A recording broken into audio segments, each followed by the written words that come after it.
Oke, baik. Sebelumnya perkenalkan nama saya Gede Novianto, NPM 049. Di sini saya akan menjelaskan tugas take home kecerdasan buatan. Nah, membuat PPT tetapi dibuat video. Oke. Evolusi neural network. Lanjut ya. Topik pembahasan pendahuluan apa itu ANN dan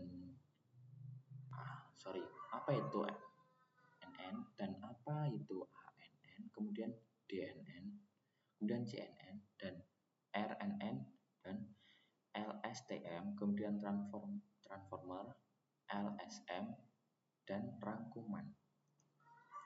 Apa itu neural network? Bayangkan neural network sebagai sistem lapisan seperti lapisan terdiri dari neuron digital. Neuron sendiri adalah unit komputasi kecil yang menerima output, memproses dan meneruskan sinyal. Lanjut ya. ANN, Artificial Neural Network. Fungsi, arsitektur paling cerdas, baik untuk memasukkan klarifikasi misalkan email spam atau bukan, dan regres misalkan prediksi harga rumah yang sederhana. Proses, data mengalir satu arah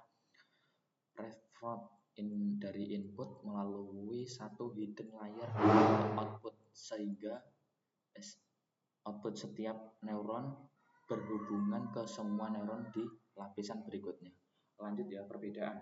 Ini adalah fondasi, kelemahannya adalah dangkal atau slow dan tidak dapat menangani data kompleks seperti gambar atau urutan teks yang lebih baik. Lanjut, yang kedua, DNN, Deep Neural Network.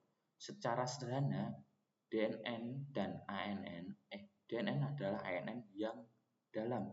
Ini adalah lapisan istilah untuk model ataupun yang memiliki banyak lapisan. Fungsi mampu memodelkan hubungan yang jauh lebih kompleks. Perbedaan kuncinya adalah kedalaman depth. DNN memiliki lebih dari satu hidden layer. Kemudian yang ketiga, CNN, Convolutional Neural Network atau ahli visual. Fungsi ya, raja untuk memproses data grid, terutama gambar dan video, digunakan untuk klarifikasi gambar, deteksi objek, dan segmentasi. Proses menggunakan filter lapisan konvotasi yang bertindak seperti kaca pembesar untuk memindai gambar dan mendeteksi fitur spesifik seperti tepi, kemudian tekstur dan bentuk. Perbedaan tidak seperti ANN atau DNN. CNN memahami hierarki spesial. Ia tahu bahwa piksel yang berdekatan itu penting. Nah, jadi seperti ini. Semisal ini gambar, mendeteksi gambar kucing. Jadi tugas CNN ini nggak langsung seperti demikian. Ini prosesnya cepat, prosesnya lama, tetapi itu cepat gitu loh. Ini satu layar. Nanti di sini ini kesimpulannya gitu loh. Misalnya ini kucingnya ini masih gimana. Nah, ini deteksinya dari sini. Kemudian yang keempat, RNN, Rectorate Neural Network. Fungsi ahli urutan, dirancang untuk data sekuensi berurutan di mana konteks dari data sebelumnya sangat penting.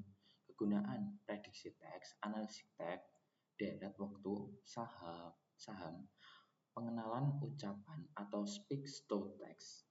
Proses, loop memory. RNN memiliki loop internal input dari langkah waktu sebelumnya, misalnya ke-1 disimpan dalam memori hidden state dan menjadi input untuk langkah waktu berikutnya kata kedua. Perbedaan, RNN memiliki memori, ANN dan CNN tidak. Kelemahannya, ia memiliki memori jangka pendek dan mudah lupa. Nah, kemudian selanjutnya LSTM, Long Short Term Memory atau memori kecerdasan. Fungsi jenis CNN canggih yang secara khusus dirancang untuk memecahkan masalah memori jangka panjang RNN. Sangat baik untuk tugas bahasa yang kompleks, proses seperti RNN, tetapi sel memorinya memiliki tiga gerbang, lupa, input, dan output. Gerbang ini secara cerdas mengatur informasi apa yang harus disimpan dan apa yang harus dibuang.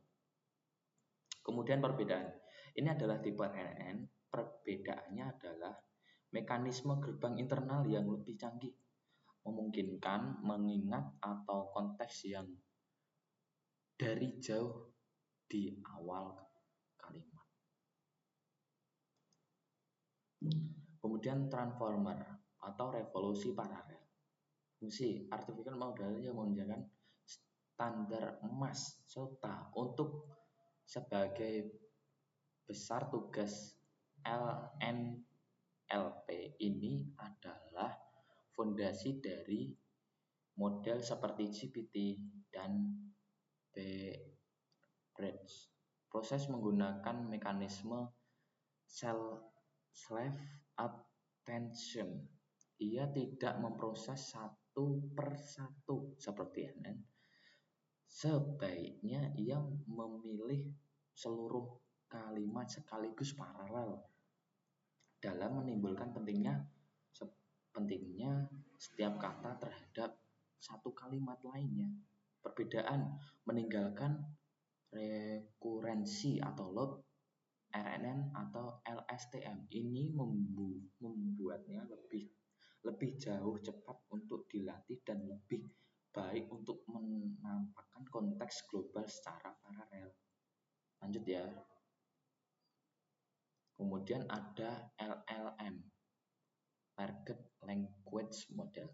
Fungsi model AI generatif seperti ChatGPT, Gemini, dan LAMS yang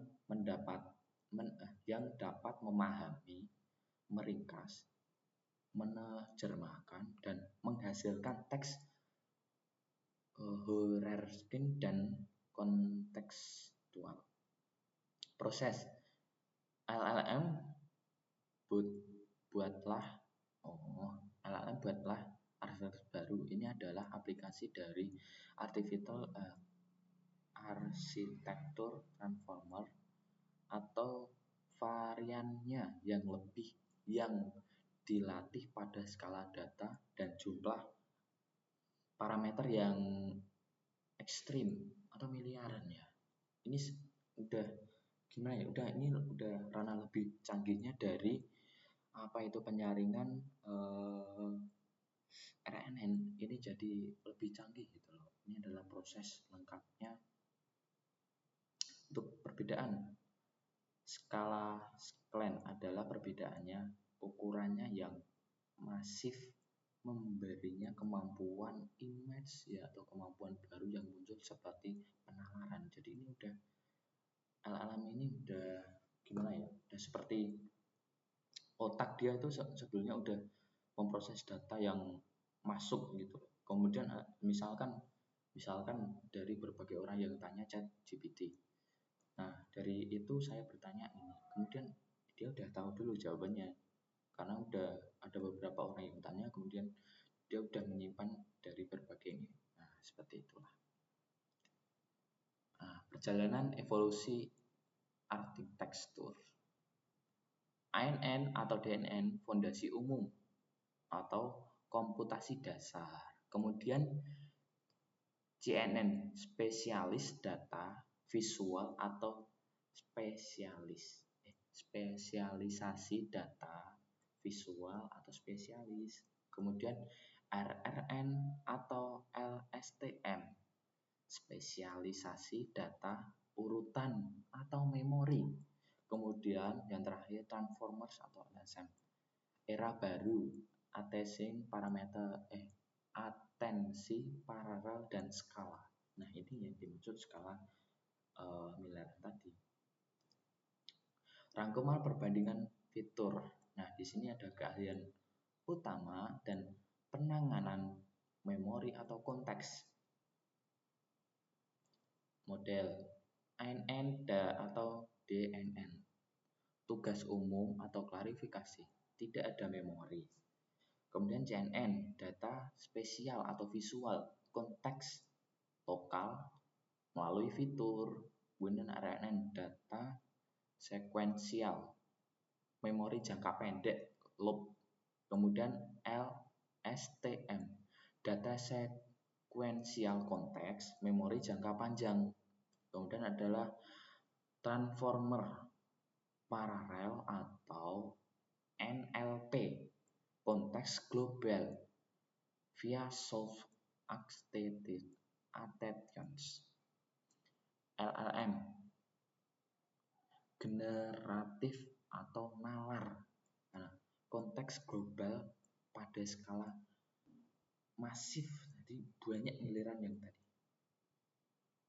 Nah, oke, kita sudah sampai di pembahasan terakhir pada video ini. Saya buat adalah tugas dari Pak Sato untuk kedosen buatan.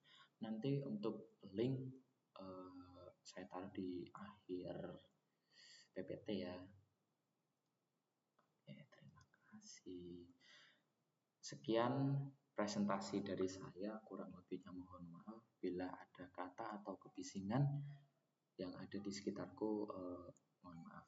Sekian dari saya. Terima kasih.